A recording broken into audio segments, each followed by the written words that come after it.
Hello दोस्तों, फिर एक बार हमारे चैनल पे आपका स्वागत है। दोस्तों, गोरखपुर से जुड़ा फिर एक नई जानकारी आप सबके लिए क्या है आपको बताते चले कि टाटा मोटर्स, अमूल समेत 15 बड़े निवेशक गोरखपुर में तलाश रहे जमीन। औद्योगिक शहर बनने से गीडा में लगभग देश के बड़े उद्योगपति तलाश रहे हैं जमीन। पेप्सिको का उत्पादन शुरू होने के और कोको कोला में जमीन आवंटित होने के बाद अब Tata Motors, Amul India, Shri cement समेत 15 बड़ी कंपनियां गोरखपुर में निवेश के लिए उपयुक्त जमीन तलाश रही हैं। गीडा के स्थापना दिवस समारोह में लगभग यह कंपनी अपना स्टॉल भी लगाई थी।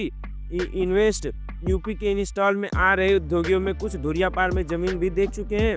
गोरखपुर औद्योगिक विकास प्राधिकरण गीडा में महज 8 साल पहले तक कोई भी फैक्ट्री लगाने को तैयार नहीं हुआ करता था, लेकिन बदलते माहौल को देखते हुए एक के बाद एक बड़े निवेशक गोरखपुर की ओर चल पड़े हैं। तब तो प्लास्टिक ज्ञान डेयरी से उत्पादन के बाद पिछले दिनों में लगभग 11,000 करोड़ के निवेशक कर वरुण बेवरेज ने पेप्सिको प्लांट लगाया और रिकॉर्ड समय में इसमें भी उत्पादन शुरू हो गया। अब इसके बाद कोको कोला कंपनी का भी 17 एकड़ जमीन पेप्सिको के बगल में ही मिल गई है।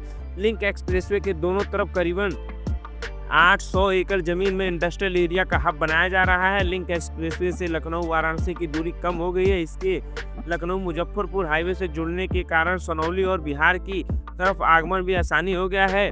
इसलिए उद्योगियों का फोकस लिंक एक्सप्रेसवे के दोनों तरफ जमीन तलाशने में लगे हुए हैं। इसके अलावा धुरियापार में भी लगभग 55,000 एकड़ जमीन में औद्योगिक क्षेत्र बनाया जाएगा। इसे देखते हुए बड़े निवेशक जमीन की तलाश में लगे हैं। चर्चा है कि लिंक एक्सप्रेसवे के किनारे टाटा मोटर्स वेयर हाउस बनाने के लिए जमीन तलाश रहा है। इसी प्रकार श्री सीमेंट अपनी धुरियापार में फैक्ट्री लगाना चाहता है। इसके अलावा अमूल इंडिया, पीपीटीसी सिक्योरिटीज समेत कुछ कंपनियां भी गीडा में निवेश के लिए जमीन खोज रही हैं। इससे पहले अडानी समूह भी धुरिया में सीमेंट लगाने के लिए लगभग 55 एकड़ जमीन दे चुका है। तो दोस्तों, हमारी जानकारी अच्छी लगी हो तो हमारे चैनल को लाइक करें, शेयर करें, सब्सक्राइब करें। जय हिंद दोस्तों।